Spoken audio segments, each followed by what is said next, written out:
It's time for the best coverage of the top stories in sports. The Sports Wrap with Jason Page starts now. Yes, it does, and great to have you with us on a blurry-eyed Thursday. I feel like I'm half asleep right now doing the show. I really do, and I can't tell you why. Actually, I can tell you why, and I will in a second.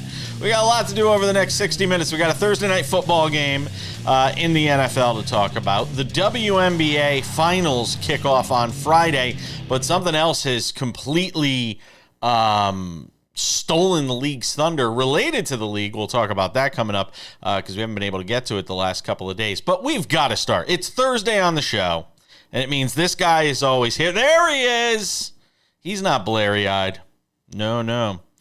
David Aardsma is here, former big league reliever and closer. Hey, there's Sammy Arnell's back as well. He was off yesterday. By the way, we're replacing Sam next Wednesday because Sam's going to be off for a couple of Wednesdays. Chuck Todd will co-host the show next Wednesday, which should be some fun. Former Meet the Press host and now with Newsphere. So looking forward to that. He says he's got a lot of hot takes. That's what he said. He sounded like a boomer. He's like, I got a lot of hot takes. I'm like, okay. Whatever works for you, Chuck. Guys, we just call those opinions now? I guess, maybe. We live in the hot take world, man. I was talking about that with Damon Bruce from formerly of 95.7 The Game in San Francisco yesterday, that everybody's just in a rush to proclaim this guy's done. This guy's the greatest. This team's the best. That's the world we live in now. Everybody would rather, because if you're wrong, who cares? Nobody cares if you're wrong. There's no. I'm sorry, I'm on a soapbox about repercussions. There's no repercussions for being wrong. There's none. You can go on ESPN and say the dumbest bleep imaginable. I almost said the word, and there's no repercussions that come from it. All right, that off my chest. Let's talk about the playoffs, guys. And, I mean, could Major League Baseball, outside of the Dodgers and Reds, guys, which we all knew was going to be probably a whitewashing of sorts, and it was, these playoffs have just been fantastic to start, the first two games of these other three series. And I said it after game one of all the series. I said, I think all three of these series are going 3 games, and that's where we are. So let's talk about it and begin with the Tigers. And by the time people see this, recognize that game 3 will have already ended, but we want to get on the record about it anyway and talk about just how good it's been. The Tigers and Guardians, guys. I think Scooble, and I'm dying. I'm going to post this online before the game. So I think Scooble, if this game is late, and I want to get your thought on this, David. If this game is late, it's a 1-run Tiger lead. You bringing him in the 8th or 9th inning? If I'm the Detroit Tigers, abso-freaking-lutely. I believe that is the correct answer. And again, this is the Detroit Tigers playoff. Look at Sam. Look at Sam. But this is what they do. Look at Sam. You just throw everything against the wall, and then you hope Tariq Skubal sticks. Sam. I would never do it. You throw everything against the wall, except probably not your center of your franchise, Haas, ace of the rotation, future of the franchise, arguably the brightest spot in the future of this franchise, on 2 days rest after throwing 7 2/3 and 114 pitches. Yeah, 114. You're in dangerous territory, David. You want to know? David would know better than anybody, though, if it's dangerous. Is it? You want to know where they're going to justify it is if his bullpen day is the second day. Then they just say, dude, it's his bullpen day. Right. I don't like it. I don't agree with it. I wouldn't do it personally. But this is the Detroit Tigers, and this is literally their only chance to win is Tariq Skubal. So I don't know if that changes everything in their mindset, and it will definitely change the DS and what happens from that standpoint, and how many times they can pitch him.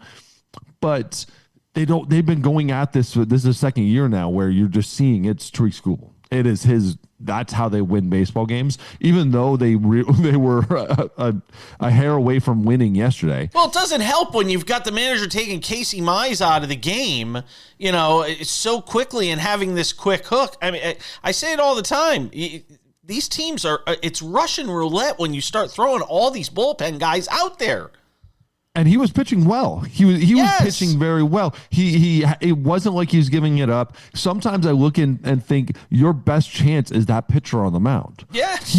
They're doing a great job. And outside of a little play, a little thing here and there, it obviously gave up a home run. But outside of that, he was pitching great. So let the man work. Yeah. Let him go out there and establish a game. And you see it with the Dodgers of all teams. They've actually let their starters go out there and work. Right. You saw it with the Yankees. They probably pulled. They probably pulled a little early. Fried. But, he left Fried. He took Fried out too early, and he left Rodon for 2 batters too many. Yes, but you're great seeing feel for the game, Aaron Boone.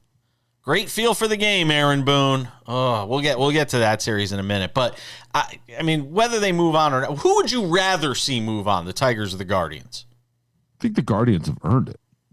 To me, I want to see the Tigers move on. I think the Tigers are the better team for the future of Major League Baseball, but the Guardians have earned this, and they've played for as bad as the Tigers have played. The Guardians have played just as good.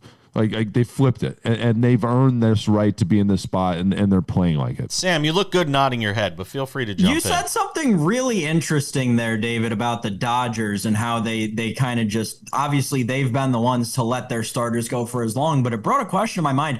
Do you think it's more because of who the Dodgers were playing, or is it more because of who the Dodgers are as an organization, a team that has arguably more postseason experience in recent memory than any other team in these playoffs? It's who the Dodgers are playing with the lead the Dodgers have. That's what it is. They're actually in a place where they're not playing a 5-3 ball game, and they have to go out there, Dave Roberts, and make a decision early.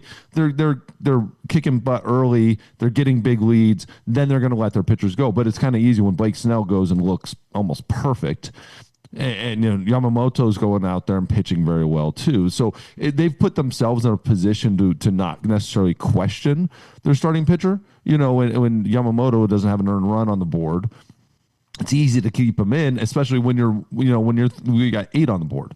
So there's multiple decisions there that are happening that make it look really good, make it easy to keep him in. But again, scoring those 4 runs in the 6 definitely help. It allows you to keep the starter in. But and Snell pitching like the Hall of Fame or the Cy Young Snell that we know. Did you want to he finish actually had that? control. Oh, okay. He was throwing strikes, which is different for him. Like he's a strikeout. Right. All right. And that's a different pitcher. That's the Cy Young version of him. Okay. We've got more on the baseball. Don't worry. There are 3 other series to talk about, or a couple other series to talk about. We'll do that with David Aardsma next.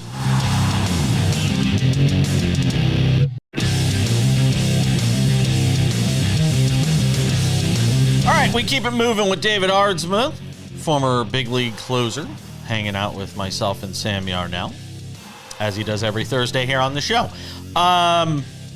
We'll move kind of chronologically here. I know Sam brought up the Dodgers, but I want to talk about this Padres Cubs series. And again, another example of bullpens getting work, man.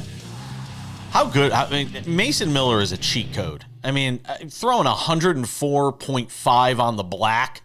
I mean, it's just not fair to be able to throw out the embarrassment of riches that the Padres have there in the bullpen. The Padres are what the Yankees thought they were going to be when they made all those moves at the deadline and weren't. Yankees are like Timu Padres when it comes to the bullpen right now. That's kind of what we've seen here, David. But give me your impressions on the Padres and Padres and Cubs thus far. Well, yes, those moves the Padres made might not have made as many waves across fandom. It did for us. But in baseball, within like the people that know that those were impressive moves, and they gave up a lot, right? And we questioned it. A lot of people questioned what they were giving up to bring in a Mason Miller. And then you see it in action. Then you see him in the big moments with the light, with the cameras on, and everyone in his face in a tough environment too. Going into Wrigley, anytime you go into Wrigley is a little tough environment, just different, right? Historic, and he is just so good. But I mean, we talk about Miller, but Morahan's been fantastic too. Everyone, Peralta. I mean, the whole you go up and down that list. Suarez, everyone in the back end of the bullpen.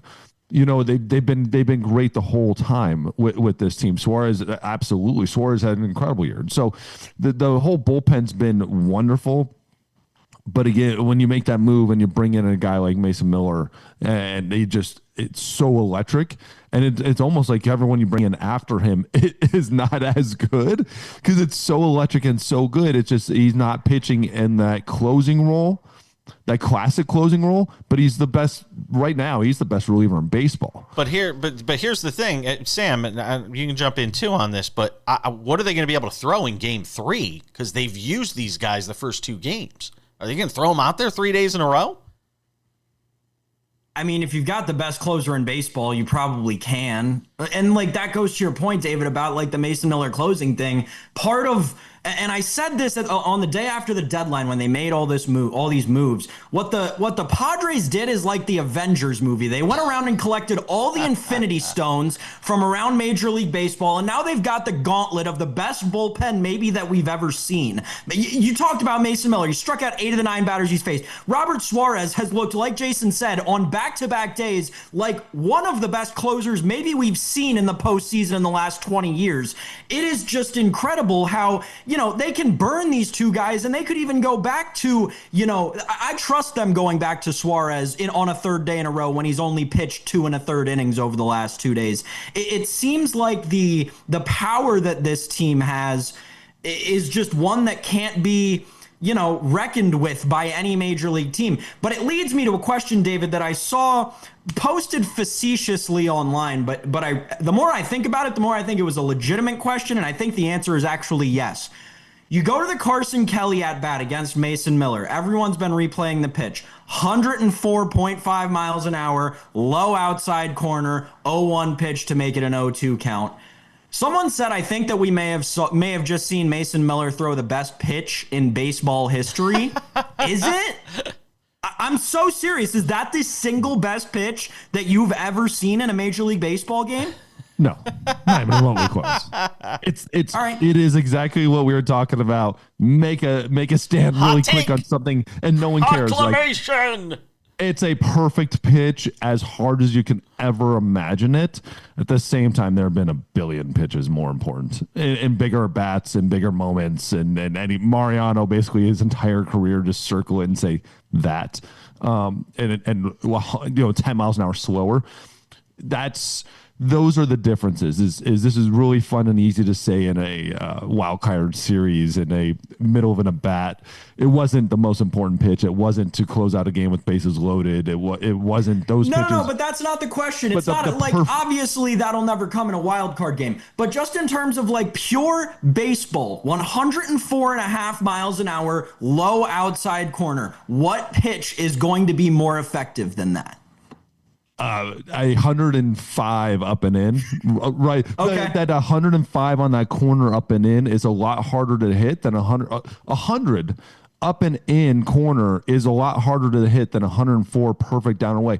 We've always been told down and away is the perfect pitch. That's the classic baseball. But a good spin rate with fastball up and in is unhittable. That pitch is still foulable. But it'd probably be harder to get that call. It'd be harder to probably get that call, which might even mean more in some of it. But that's again, also that's me. I'm also a pitcher that I lived up and in. That was, if I had up and in, you weren't going to win. So to me, I view that as my perfect pitch. Down and away, that's a mistake for me. But then you talk to Greg Maddux, like, dude, that's a perfect pitch. You know what? Let's get a little sync on there too. And so that's every pitcher has their own style. That's why to me, I'm going, yes, okay, great. That's a great pitch. Up and in is a much harder pitch to get from an umpire standpoint, hit from a hitter standpoint. And I don't. You're asking a painter what's their favorite painting. That's the problem. No, but your answer is perfect. And I think it's so valuable for the viewers out there because it's so important to remember that of all of these creatures in bullpens from sea to shining sea, every single one has their intricacies. And what is a perfect pitch to a guy in San Diego isn't a perfect pitch to a guy in Boston. I think that your insight is second to none in this instance, David. Thank you. Well, I appreciate it. Wow. That was Right? glowing praise. Now we're almost something to say to that. I know. I'm never going to say anything that nice to you. So real quick, in the last minute we have in this segment, Sam, I can't stop laughing right now internally. Thank you. So I got a real quick. Is there any question in our mind the more dangerous of the two teams to make a deep run here if they get through this series is the Padres, right? Because of what we just talked about with the bullpen, right? And don't forget, by the way, Manny Machado, who's only been doing this for 15 years, and the home run he hits. Never missed a game. Yeah, ever. never misses a game. No, up and down this lineup, they've got all the weapons. They've been building this team for years to make this playoff run, to crush it. They don't need to win the West to make damage. And that's the thing about this team. I mean, you go up and down this entire lineup. It was built to win deep into the playoffs. The rotation is great. That back of the bullpen, that was the one piece that they needed to build, and they built it. I mean, up and down this lineup, it's a better team. The Cubs are a good team. They were a playoff team. I had them in the playoffs from day one, but this is a better team that needs to make a run. All right, one more. We haven't talked about the Yankees, and we will do that when we come back.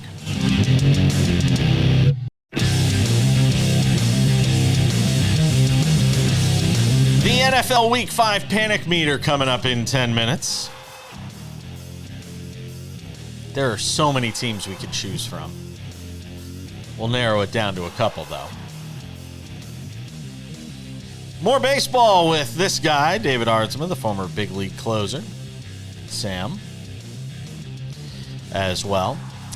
All right, that gets us to the Yankees and the Red Sox, which, I mean, you knew it was going to be a banger. And it obviously has been through the first two games. I said this last night. We did a SportsWrap short on it. By the way, if you're not following us, the YouTube channel, SportsWrap with Jason Page YouTube channel, you don't know what you're missing. Great content there with SportsWrap shorts. I said this last night, and I'll say it again. The Red Sox blew their chance to win this series in that seventh inning of Game 2 with runners on first and second and nobody out. After, Aaron Boone leaves in Carlos Rodon for a batter or two too many. And I don't know. We go from there because they don't score there. The Yankees do their thing in the eighth with Jazz Chisholm, who we'll talk about here in a second. And this series is 1-1 going to Game 3, guys. And when's the last time we've ever had two rookies start a playoff game? That's a question I want to know. Like, this is... I saw a tweet. It's like 1970 something. This is exciting. It's neat. Who's going to be able to handle that pressure? Obviously, it's two places where you're used to pressure and you're used to those big moments. But it's a little different when you're in Yankee Stadium in the playoffs. Is a different beast, and we've known this for the years that it is a certain type of pitcher that can handle it. And that's the thing I'm going to be watching in this game. It isn't the hitters, it's nothing else. It is how the two starting pitchers handle that pressure and that energy and the crowd. And that's what I'm excited for. Yeah, we've seen. I haven't seen a lot of early. I've seen a ton of Schlittler. So obviously I'm going to go with what I've seen, and I think obviously it's advantage Yankees. They're at home too. But to me, I feel, and I mean, look, you ask Ceddanne Rafaela to lay down a bunt when he doesn't lay down bunts all year. I'm a proponent of know your roster, know your team, know what your guys can and can't do, and to put Rafaela in a spot where you're asking him to do something he does not typically do, rather than saying just shoot a ground ball to the right side, which is probably an easier ask. I don't know if a lot of people are going to crush Alex Cora for that. And I'm not crushing him, but to a degree, you've got to know your roster in that spot. These are the things that you should get crushed about and that they don't get crushed enough, because this shows to me preparation. If you at any single point in time when you're running it through your head as a manager and as a game planner, think you might ask him to bunt in a situation, you prepare him during the regular season. You prepare him pregame. You let him know during the regular season, these are moments that you need to be really good at this. And that, to me, shows a bigger sign of a problem in the preparation. And you have to get on the managers about that. There's so many decisions during a game that we attack managers about. that are hairline difference, like great call, just bad execution type of thing.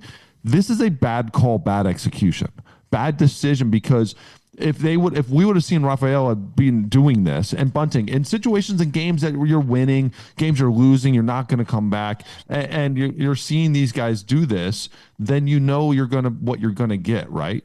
And so to me, the problem is you don't know what you're going to get, and you're just throwing something out there and you're crossing your fingers. Yeah. And as a manager that's supposed to be that good, that's not a good look. No, laying down a bunt in BP is much different than laying it down against 96 coming in at you. Go ahead, Sam. Right. Yeah, I mean, Jason, I think the point that you made is an incredibly valid one in terms of the seventh inning and that game last night. I don't understand how Nate Eaton does not score on that ground ball. And to me, that's when the light bulb went off in my head.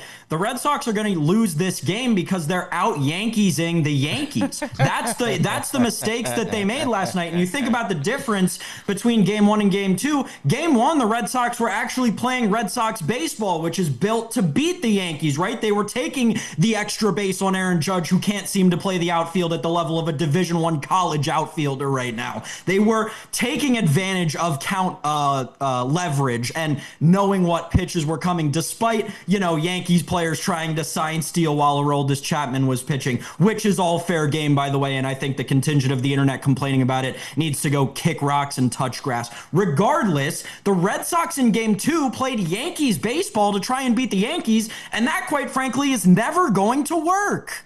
Not going to work. Not going to work. And they still were, right there and almost able to pull this off.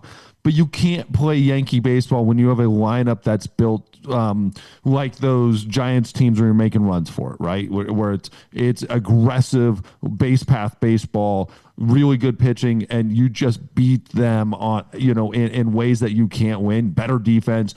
Again, you said it perfect. Take the extra base, run on the throw and push it. And even if you get thrown out, force them to be a little stressed out every single time a ball gets them put in play. Those things add up. And that's when I love somebody early in a game trying to get that extra base. You're setting a tone to the other team. You can't even take one ball off on us, or we will have that back. And that's, you can't change your ball game a little bit like that, right? You don't try to play the long ball. Don't try to play the bad defense and overcome it with a 3-run home run. And I felt like they tried to do that.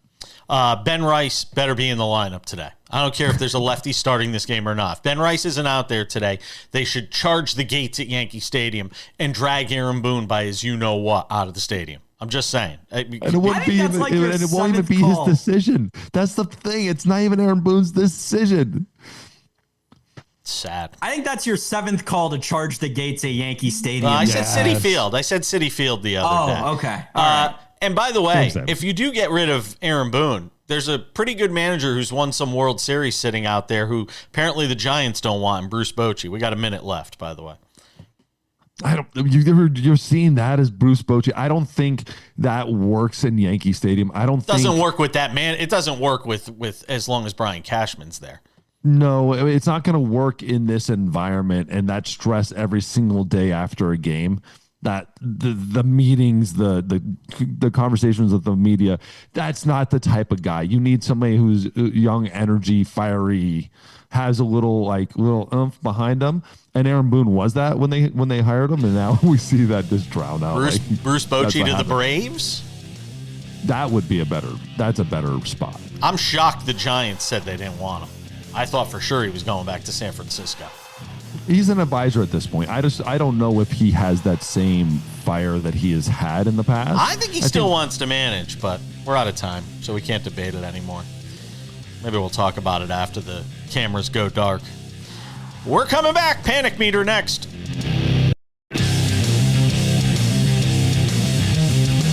Welcome back to the show.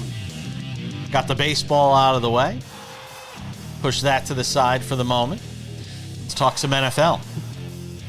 Week 5 NFL Panic Meter. Sam Yarnell, we throw a couple of teams under the spotlight in this Week 5 from the AFC.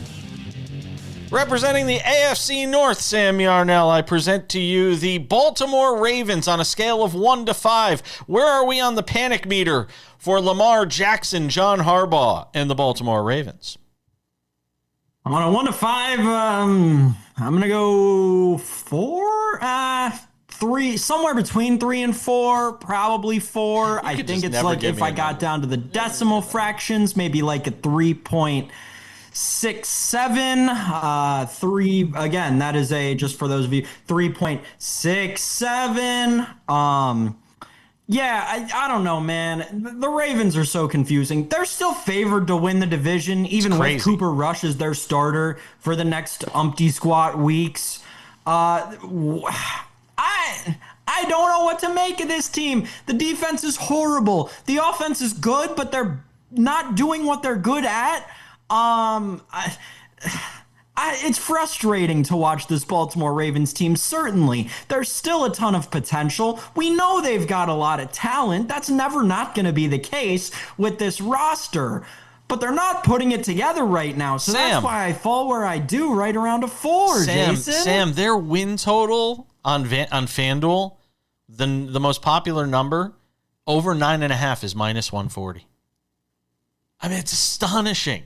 With what we've seen through the first 4 weeks over and 10 and how a half? bad this defense is. Over 10.5 is only plus 145.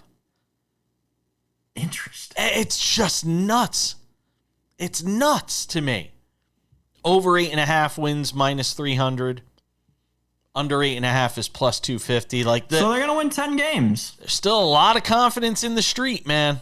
Still a lot of confidence in the street about this Ravens team, and I don't know where it's coming from when you watch this defense get lit up like a Christmas tree. I'll go 5. I think it's all out panic right now. You've got people talking about John Harbaugh's future, the regression in this team, and again, I still keep hearkening back to how much different this thing might be if they win that week 1 game in Buffalo. Like how much that just set things in motion. The tone that set for this team and everything that's happened since then. The doubt. And look, there is no more thing powerful for athletes and groups as a whole as doubt.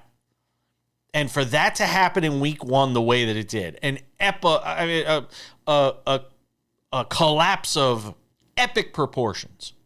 For that to have happened, I wonder if that one game could have set so much of this in motion. It's just a thought from me.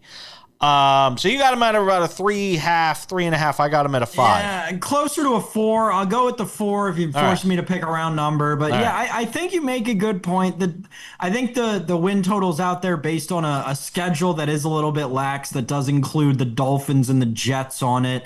Along with that, AFC North that isn't, the hardest division in football, considering their starting quarterbacks as we record this are 41-year-old Aaron Rodgers, Cooper Rush, Jake Browning, and Carson Wentz in the year 2025. Those are the 4 quarterbacks in that division right now. Yep. So I could see them getting to a lot of wins because they're not going to play a ton of good teams from here on out. All right. Well, how about the New York Jets? Winless. Now, I mean, the Jets normally being winless, you just go shrug of the shoulders and water's wet and the Lindbergh baby was kidnapped. I mean, all things that we all know. But this Jets team being 0-4, with all the hope that came into the season with Justin Fields, and a defense that was good enough to certainly win them at least a game or two, you would think. The Jets at 0-4, Sam Yarnell, on a scale of 1 to 5. Where are we on the panic meter? I'm low on the Jets panic meter. I'm actually at like a 2. I'm going to go with a 2 for the Jets right now. Maybe if we're doing decimal points, we'll go 2.35, somewhere in that region. But it's low. I understand that, this Aaron Glenn era of New York Jet football is not necessarily off to its best start. And there are pretty clear and obvious signs that you do still have an owner that is meddling in the day-to-day football operations of this franchise, which is never a good thing. All of that is true. However, go look at the games they've lost. Outside of that Bills loss, Every single one of their losses is a one-possession loss. This is a team that is finding a way to stay in games. It's only a matter of time until they get the talent level to get them to win those games that they're staying in. So, I know the people are going to look back at that Bucks game and say, oh, you got a garbage time late touchdown. Listen, that game was still close. I don't care what you said. The Jets had the ball with a chance to win. So, again, the panic meter is up, but it's not all the way up. I'm going with a 2. I think there's a lot of room to improve with this franchise, but there are good building blocks to kind of lay a base on. I'll go 3. I won't go full bore, but I'll go 3. And the reason I'll say 3 is there are still some things from the offensive standpoint that concern me. They can't get the ball downfield. It feels like Garrett Wilson's been kind of wasted so far this year in terms of what he's been able to give to this team. And again, I worry about just the negative tone that gets set with all this losing and how difficult it is to break free of that. Now, the Lions did it. Go look at the Lions year 1. You look at the Lions year 1 of this current regime. What were they, like 1-10 or 2-10? Like, it was awful. And they were able to turn it around. But they also have players. And I wonder if the Jets have enough players to turn it around. We'll see. WNBA Finals, the cloud of controversy next.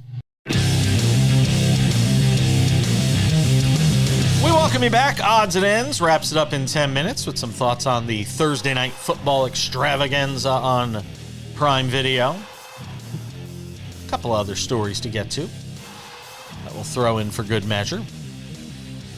I'm a couple days late to this party as far as the show is concerned. Again, we had a Sports Wrap short on it yesterday. If you're not following us on YouTube, the Sports Wrap with Jason Page YouTube channel, Sports Wrap shorts are huge right now. You've got to go and check them out. Go and subscribe to the YouTube channel. We talked about this yesterday on the YouTube channel with Sports Wrap Shorts, and that is the WNBA Finals getting underway. You've got the Mercury and Aces, and by the way, if you are somebody that lives where I live, it's a series where you could literally go watch every game if you wanted to in this best of 7, because Phoenix and Vegas, not that far from each other. So you'd get the opportunity to watch all of it. It's a great travel series for the media involved, that's for sure. But while we should be talking about this remarkable Aces run back to a WNBA final when they were terrible for, the first 20 games of the season and sort of meandered through it, or 25 or 26 games of the season, and this Mercury team, which remarkably finds itself in the WNBA finals. Instead, what we're talking about is Napheesa Collier, because she went scorched earth. She went and pressed the nuclear button, Sam, on Kathy Englebert and the powers that be at the WNBA, criticizing everything from the officiating to the way the league was run. And I'll say what I said yesterday in the short, and it's this.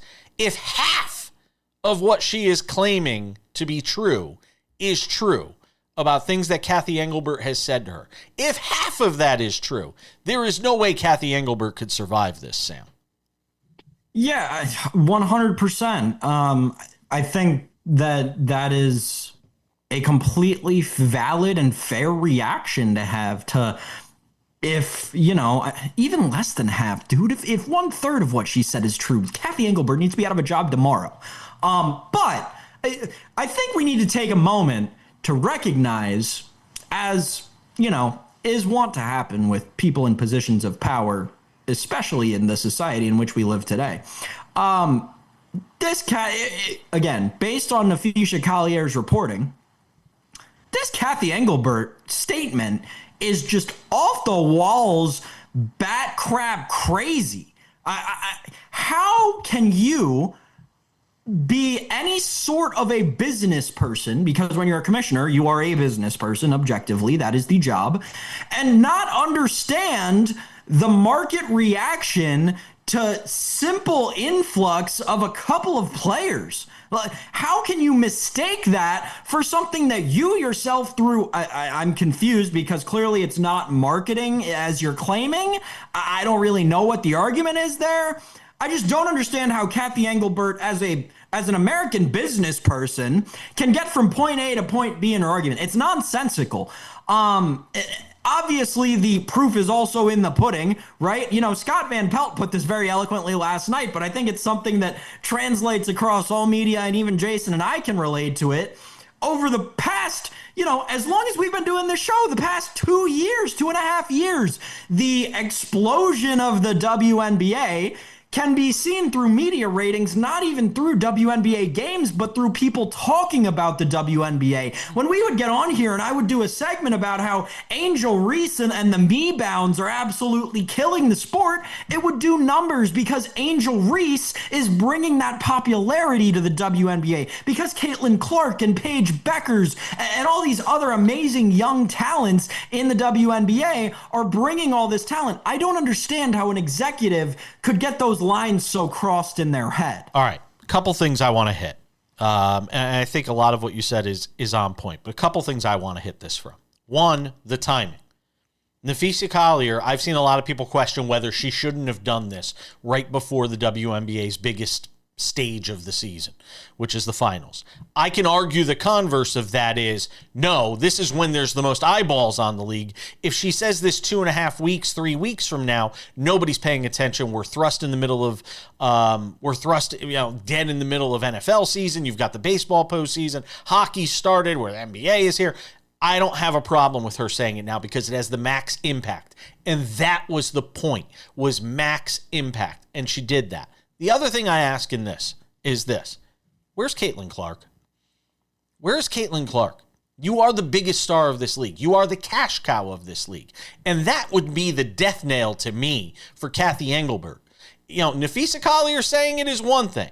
If your cash cow were to step up and make a statement on this, to me, WNBA or not, the NBA, which owns 60% of this league, would come in at that point and say, all right, enough's enough. Because even they would recognize the value of Caitlin Clark, and if she speaks out, what that means. So I'm kind of surprised that Caitlin Clark is staying quiet. And I wonder how much of this Napheesa Collier statement, when you read between the lines, is about how players around the league feel that Caitlin Clark has been pushed versus the way other players in the league have been pushed. I think that's part of this as well, if you read between the lines of what Collier said. And obviously the officiating is an issue. I've talked about it ad nauseum on this show. The fact that they want to be 90s NBA basketball in the WNBA and the problems that leads to injuries and whatnot. I think there's a lot here. All it spells to me is, I don't know if Englebert is still the commissioner. And this is where I think the rubber meets the road and why I think she's out. If she is still the commissioner, there will not be a season next year. No way. Right. And I think that is an important thing to keep in mind, like you said, to the timing point of all this and this large contingent of people that are like, oh, well, she's just crying because she lost on her way out. No. Here's the thing. The collective bargaining agreement expires in 28 days. It's not like they have time to waste on all this stuff. Nope. You're right, Sam. It's going to be fun to watch. The WNBA Finals will be fun to watch, too. But a lot of drama coming for the WNBA. Give me the Aces! Sam says take the Aces. I'll go with the Aces, too. I live in Vegas. We're coming back.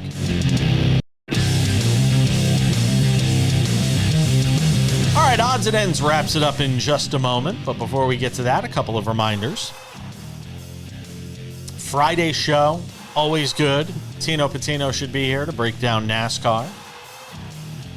As the playoffs continue, they get ready to cut down to 8 drivers.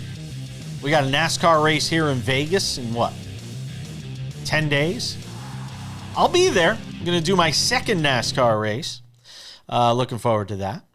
So we've got that to talk about tomorrow on the show. Robert Littal, the founder of Black Sports Online, will be here as well. We'll get some thoughts from him.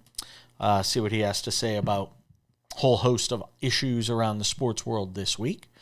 A couple of reminders before we go. If you have not done so yet, make sure to check out the SportsWrap with Jason Page podcast.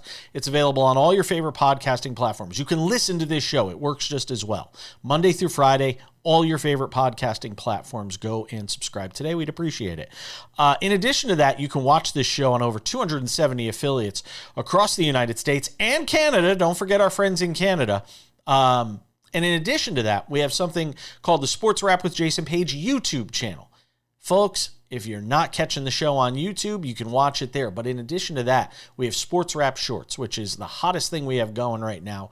It's fantastic content, curated every day, top stories in sports. As they break, head over to the SportsWrap with Jason Page YouTube channel, and you can see SportsWrap Shorts. All right, without any further delay, on this Thursday edition of the program, time for some odds and ends. Odds and ends, Sam Yarnell. We've got ourselves a Thursday night football game to talk about. But first, some news from the NCAA in terms of college basketball. What has been rumored to happen, it looks like is much closer to happening. We've got an expansion of the field of 68. What are they going to expand it to, 76 now? Yes. So we get reports on Thursday morning that they're inching closer to this agreement for 76-team tournament. It'll be a 12-game opening round to get us down to the 64 teams for the actual tournament, I guess. And they're going to start it in 2026, 2027. So next year. Great. What's the longest run? What's the deepest run any of the play-in teams have made? Do we know? Final Four, right? Wasn't George Mason a play-in team? I think George Mason was a play-in team on that Cinderella run. Maybe. Wasn't like UMBC or something? Weren't they? Butler may have been one of those years to play in for the 11. Yeah, I know. This is something we should have looked at before we actually did the segment, but that would actually require planning the show, which we don't always do that well. Maybe you could find it. But look, it's obvious why they're doing this. Money. I'll tell you who else loves it. The sports betting books. The sports books love it because it just gives them more money to rake in. And look, as much time of work that gets wasted every year in March for March Madness, as much productivity as gets wasted, you've got, a couple more games worth of productivity that'll be wasted. Did you find it? So there's a lot of historic parts about First Four. I had my Virginia schools mixed up. It was that VCU team that went on the historic run. They were a First Four team. Okay. The most recent First Four darling was actually the Fairleigh Dickinson team that beat Purdue a couple of years ago. They were a First Four darling. They made it all the way to the Sweet 16, I believe, maybe the Elite Eight. But yeah, so the First Four there's always, every 5 years, there's someone, 10 years, really, every 10 years, there's someone fun that comes out of the First Four. You're going to call me a purist. You may call me a traditionalist if you're watching this at home, but why you got to mess with a good thing? We got a great thing going in the NCAA tournament. Not to say that too much of a good thing isn't always a good thing, but it's not. And I'm so content with the way the tournament starts, having those couple of weekdays for the first round to be able to watch wall-to-wall basketball. Even the first and second round is all wall-to-wall basketball every day. It feels like the NCAA is doing too much here, Jason. It feels like they're selling their soul for the American dollar. Well, and I get it, but I guess I'll just be able to tell my kids about the day when there was a 64-team tournament. And it's only a matter of time, you think, before the women do the same thing. VCU, an 11 seed, went to the Final Four. UCLA in 2021, an 11 seed, made it to the Final Four as well. So there you go. That's the two. That's the benchmark that we're looking for. All right. Thursday night football on Prime. A huge NFC West showdown. 49ers plus 7.5. The Flying Mac Jones go into Englewood to take on the Los Angeles Rams. The total is 44.5. Sam Yarnell, what do you got? I mean, feels like we're going to get points in this game. No? I mean, you're telling me that Mac Jones, Kyle Shanahan offense and then the explosiveness of that LA offense? I don't know, man. It feels like over 44.5, but when it does, that usually means an under. So I must be missing something here. The hook is huge here. The hook is huge to me because I could see it being a 7-point game. I could see 27. It's got 27-20 written all over it. That's what I got for you. That's an over. Yeah, I'll take it. That's what I'll go 27-20 Rams because as everybody knows, I'm a huge believer in the Rams as a Super Bowl contender this year. Nice bounce back win for them last week, but I also think the Niners, coming off the loss against the Jags, will certainly come out with their hair on fire. So I'll go Rams. I'll take the Niners plus the 7.5, and I'll take the over at 44.5. It's going to do it for us. We're out of time. We got to go. Don't worry, though. We'll be back on Friday for an all-new edition of Sports Wrap. Tino Patino will be here, so will Robert Littall. Sam, we'll see you later.